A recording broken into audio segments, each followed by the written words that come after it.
यह कहानी है एक ऐसे गांव की जिसका नाम अब किसी नक्शे पर नहीं मिलता। भागनगढ़।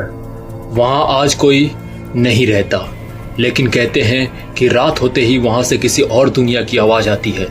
यह कहानी उस गांव की है और उस एक रात की जिसने 5 जिंदगियों को हमेशा के लिए बदल दिया।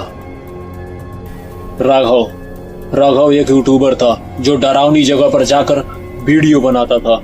उसके साथ 4 लोग थे, मैं cameraman, Aastha sound designer, Rajiv drone operator और कविता स्क्रिप्ट राइटर। उन्हें पता चलता है भागनगढ़ में एक हवेली है जहां कोई कभी जिंदा वापस नहीं आया। स्थानीय लोग कहते हैं वो हवेली जिंदा नहीं बल्कि आत्माओं का रूह है।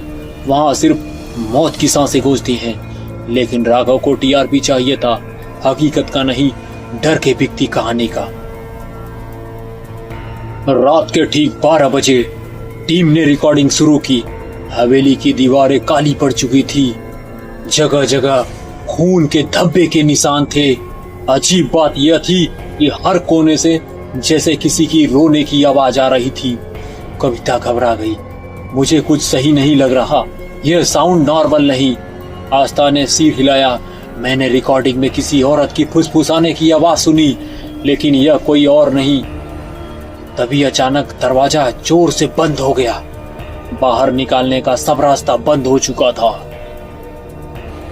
राजीव ने ड्रोन उड़ाया और स्क्रीन पर जो देखा सबके रोंगटे खड़े हो गए।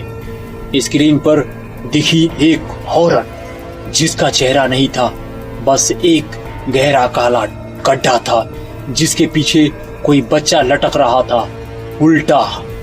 तभी स्क्रीन झपकने लगी और ड्रोन क्रैश हो गया।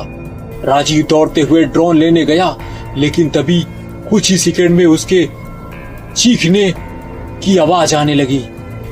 जब बाकी लोग वहां पहुंचे तो देखा राजीव की आंख फटी हुई थी, उसका चेहरा पूरी तरह काला हो गया था और जमीन पर खरोच के निशान थे, जैसे किसी ने घसीटते हुए उसे मारा हो।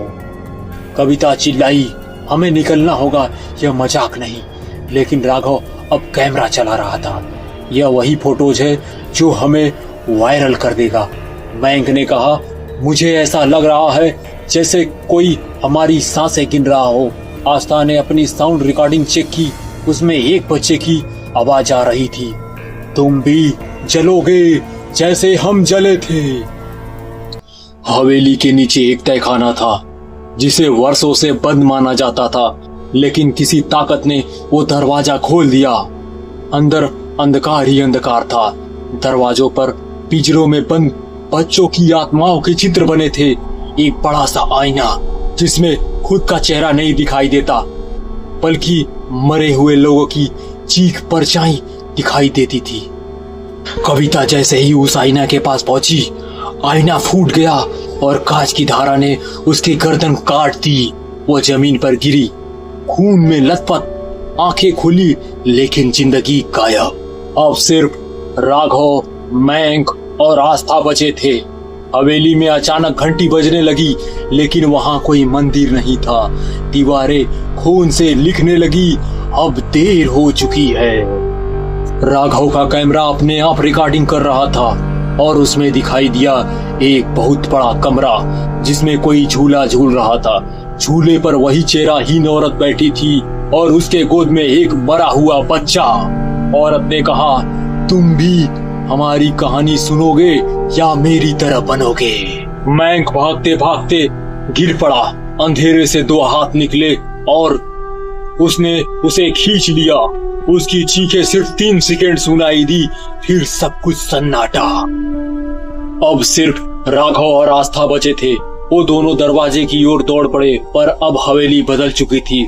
वह जीवित नहीं, भूखी थी। दीवार से चेहरा निकला जो कराह रहा था। एक दीवार पर कविता का चेहरा उभरा, आंखों से खून बहता हुआ। राघव पागलों की तरह चिल्लाया, कृपया हमें जाने दो। अचानक कहीं से आवाज आया, तुमने हमारे पीड़ा को मजाक समझा, अब इसका हिस्सा बनो। सुबह गांव वालों को हवेली के बाहर एक कैमरा मिला।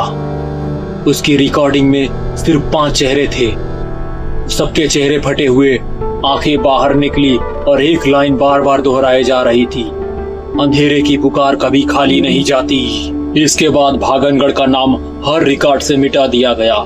ना कोई वहां जाता, ना कोई उसका जिक्र करता। तो दोस्तों, अगर यह कहानी आपको अच्छी लगी हो तो प्लीज वीडियो को लाइक कर देना। अगर आप चैनल पे नए हो तो हमारे चैनल को सब्सक्राइब कर लेना। मिलते हैं अपने नेक्स्ट वीडियो में।